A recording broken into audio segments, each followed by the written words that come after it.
Assalamualaikum, halo kok Kak Murni. Hai, apa kabar? Alhamdulillah baik. Kita udah lama ya nggak meet lagi. Nah, di sini aku izin Ih, mau tanya-tanya dulu nih terkait kan kakak kan juga bisnis owner terkait sate Bandeng khas Banten ya kan. Nah, kakak boleh iya, perkenalkan nggak iya. sih diri kakak dulu dan juga bisnis kakak? Oke, sebelumnya izin memperkenalkan diri ya. Namaku Murni Sari, bisa dipanggil Murni. Aku tinggal di Serang, Banten, khususnya di Kecamatan Ciruas. Di sini usaha, aku masih kecil-kecilan ya, masih apa ya UMKM. istilahnya UMKM lah gitu. Jadi di sini aku buka usaha yang dimana makanan ini tuh sebenarnya salah satu makanan Kesultanan Banten dulunya. Jadi di sini karena sate Bandeng itu udah jadi oleh-oleh, di situ aku coba mulai buka usaha dengan buka PO gitu, pre-order gitu. Jadi bukalah usaha sate Bandeng ini di tahun 2020 itu. 20, iya 2020 waktu pandemi gitu sih. Nah, kan ini kan waktu pandemi, aku boleh tahu gak sih Kak, sejarah atau awal mula berdiri bisnis Kakak gimana sih? Kan lagi masa susah-susahnya tuh kan dari masa Covid dan lain sebagainya tuh ya kan?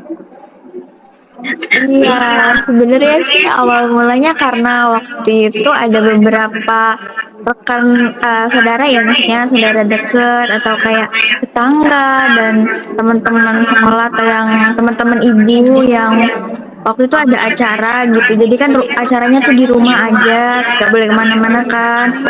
Dan untuk meminimalisir itu kan mereka kayak tetap butuh dong makanan-makanan yang buat acara-acara resmi gitu. Dan itu ya tahulah gitu dari situ pas bikin, oh iya ya, kenapa nggak coba usaha sate bandeng aja buat apa ya istilahnya ada gitu loh makanan kita, makanan khas orang Banten yang jadi menu utama di acara-acara yang ada di tempat-tempat teman-teman kita, saudara-saudara kita. Aku pokoknya acara-acara resmi gitu.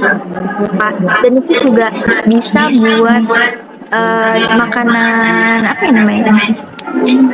Lauk, lauk makan, ya lauk makan.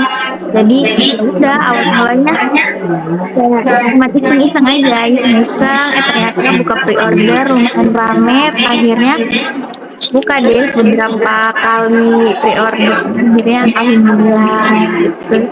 Wah mantap ya Kak, sampai bertahan dari sekarang dari iseng-iseng. Ah Iya ya, betul. berarti dulu ini mah termasuk makanan mewah ya untuk kesultanan dan berarti ini udah termasuk jadi makanan oleh-oleh atau tradisional khas Banten itu sendiri ya berarti ya. Iya betul. Nah, Betul betul. kan aku lihat kan kakak juga masih muda dan juga sekaligus bisnis owner sendiri kan untuk usaha ini. Nah, kan banyak kan anak muda sekarang mostly kan kebanyakan itu banyak kan senang-senang, foya-foya. Nah, untuk kakak sendiri gimana sih tantangan kakak untuk memulai bisnis ini sebagai anak muda dan juga berani mengambil resiko untuk memulai bisnis ini? Sebenarnya bukan suatu tantangan berat ya, karena berawal dari hobi dan hobi aku kan masak.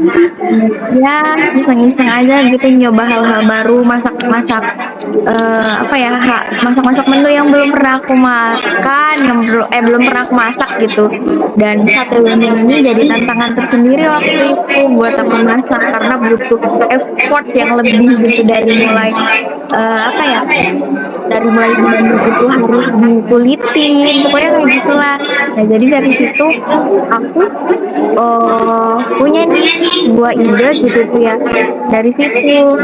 Dan mungkin tantangannya ya aku sendiri pertama-tama tuh kayak kayak susah gitu loh promosinya karena kan ini makanan lauk yang nominalnya juga bukan di kalangan anak-anak, bukan di kalangan apa ya, iya pokoknya anak-anak, remaja gitu bukan, tapi ini kan untuk kayak keluarga gitu cakupannya karena ini lauk yang bisa dimakan untuk 2 orang. Jadi tantangannya itu ya kita target marketnya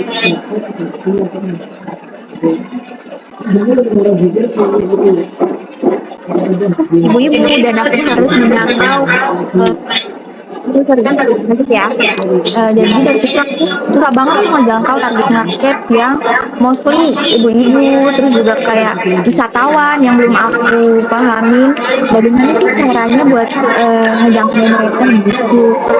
Tapi ya sebagai anak muda aku nggak malu buat buat nge-explore itu semua.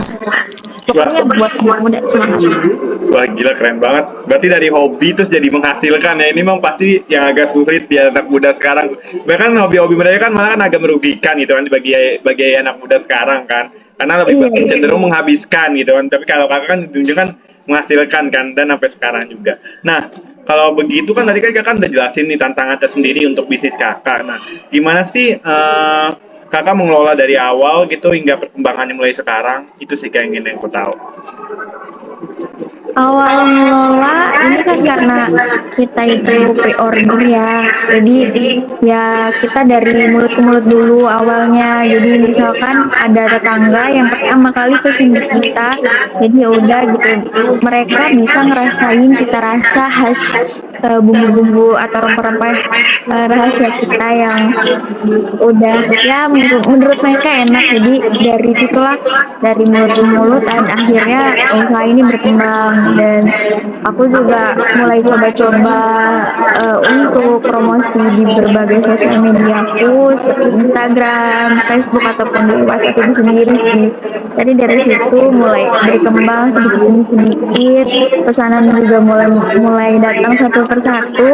Dari mulai dosen aku juga udah mulai pesen sih karena aku sebagai mahasiswa juga ya. Jadi ada beberapa dosen yang waktu itu tertarik dan aku pun juga sempat mendaftarkan usaha aku di salah satu program bantuan modal usaha di fakultas. Di situ aku coba dan akhirnya lolos untuk jadi pendanaan gitu sih.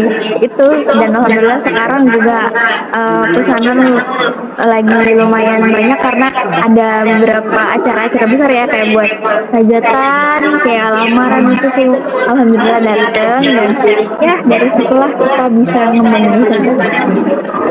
Wah gila mantep banget sumpah. Kayak ya, insightful dari info kakak. Nah untuk dari kakak sendiri ini untuk usaha kakak full cuma sate bandeng atau ada produk-produk lain juga? Kalau kalau di sini sih masih di satu produk ya, masih satu produk yaitu sate Bandeng karena di sini aku juga mahasiswa semester akhir yang baru ya istilahnya susah gitu untuk membagi waktu antara usaha dan apa namanya skripsi. Jadi ya udah aku fokusin ke satu produk aja dulu supaya bisnis ini juga berkembang dan nanti bisa dikenal oleh orang banyak gitu sih. Satu dulu satu produk sate Oke. bandeng. Oke, Kak Makasih. Berarti dari awal yang coba-coba, terus juga dari hobi, ujungnya menghasilkan, dan juga sampai sekarang konsisten dan terus berkelanjutan, itu hal tersendiri bagi anak muda waktu hal yang wow sih, gila gitu loh. Nah, dan juga kan aku lihat kakak kan juga yang dari makanan sultan terus diolah menjadi makanan-makanan khas oleh-oleh dan juga jadi makanan sehari-hari warga sekitarnya dan juga anak Jabotabek juga atau orang sekitar jadi tahu gitu kan makanan ini dan ini saya rasa juga berdampak bagi lingkungan sosial juga kan karena saya sendiri sebelumnya juga belum tahu apa itu sate bandeng emang ikan bisa dijadiin sate kayak mikir tuh kayak mana gitu kayak masih Iya, ngawang-ngawang gitu kan nah itu iya juga betul. masih tapi gara-gara kakak juga jadi bisnis ini sekaligus teman saya jadi tuh jadi tahu juga oh sate bandeng begini loh nyata Iya, gini loh dan dari ini kan jadi kan itu kan jadi insight juga bagi teman-teman kakak dan juga lain sebagainya. Saya rasa juga ini walaupun kakak mahasiswa akhir yang lagi sibuk-sibuknya, lagi susah-susahnya itu juga bisa mengelola bisnis itu suatu tantangan yang wow banget sih menurut saya itu juga wow.